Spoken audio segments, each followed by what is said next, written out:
Web security is pretty important, especially because almost all the threat actors out there are operating just on the public internet.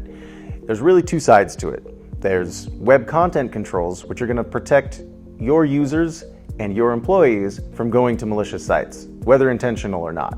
Oftentimes attacks on the back end are secretly connecting up to foreign threat actors and exfiltrating data or directing them to sites where they can then escalate their privilege. On the other hand, if you're hosting internal web applications or websites, maybe it's something that processes payments, maybe it's as simple as a calendar and email app, a WAF or web application firewall can stand in between that application and the public internet and protect activity inbound.